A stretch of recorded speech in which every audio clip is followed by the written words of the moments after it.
when you talk about when you say you were involved in pandemic preparation, what does that entail? Like, what sort of things were?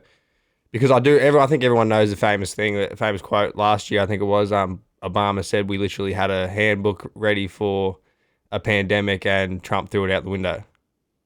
So what sort of stuff were they Uh, prepared for?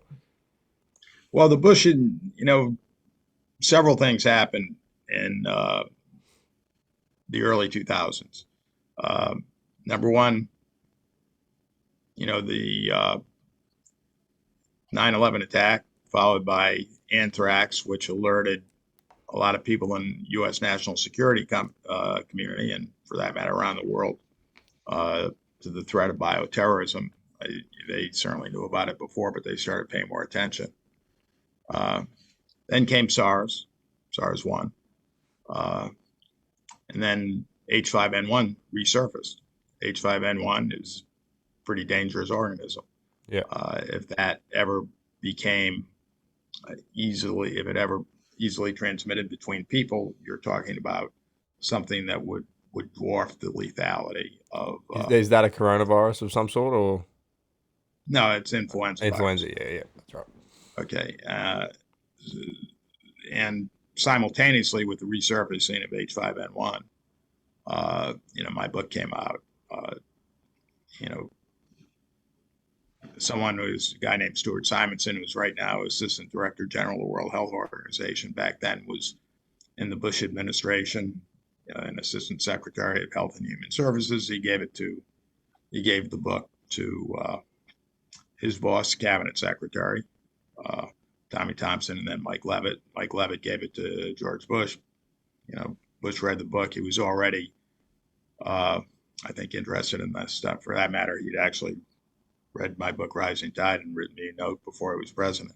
Um, and the all these things sort of came together, and the result was a major initiative in the United States. The European Union had already started, nothing to do with my book, um, in terms of pandemic preparedness, and a multi-billion-dollar legislation passed the Congress, which started preparations in the United States going full bore. In the early days of when people were sort of conceptualizing how to approach this, I was involved in a lot of those meetings, uh, including with the Secretary of HHS, multiple assistant secretaries, National Academy of Sciences, uh, things like that. Uh, Obviously, I'm not a virologist, uh, or for that matter, an epidemiologist, but I did know more than other people uh, what a real life pandemic looked like and how that virus had moved through the community, what had happened, and so forth. Uh, so for several years, I was pretty involved going to meetings and so forth. Uh, and for the next decade or so, I would give a lot of talks. Occasionally, I would go to a planning meeting. In terms of the actual, there have been very, very detailed plans written by the U.S. government for pandemic preparedness. And in terms of the actual writing of the plan, no, I wasn't involved. Uh, Okay, in terms of setting some of the priorities, yes, I was involved. okay. So you wouldn't know how well America kind of stuck to the rule book or the Well, I know they handbook. didn't. They didn't. There was a detailed plan, and in fact, Ron Klain, who's currently the chief of staff for Biden, uh, actually wrote what he called the pandemic playbook. This is after Ebola, Yeah. and that was fairly detailed in terms of how you get the the federal government to work together. What each agency should be responsible for, so forth and so on. And there was no indication anybody in the Trump administration, if they read it, ever paid any attention to it.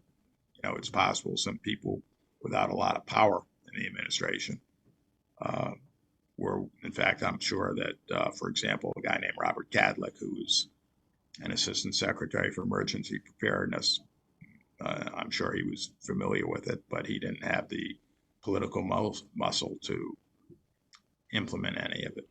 Why do you think that is? Well, not like why do you think that they just abandoned the so-called playbook? Do they think they just didn't take the idea of a pandemic serious, like that the Trump administration, or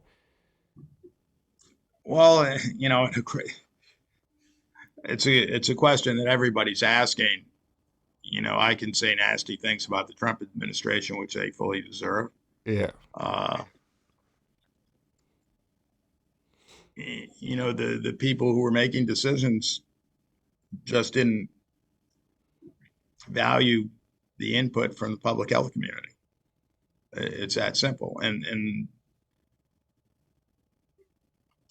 that the number one message that I had when I was participating in these meetings, and it was written in to the plan as a very high priority, is to tell the truth. It's very simple. Tell the truth.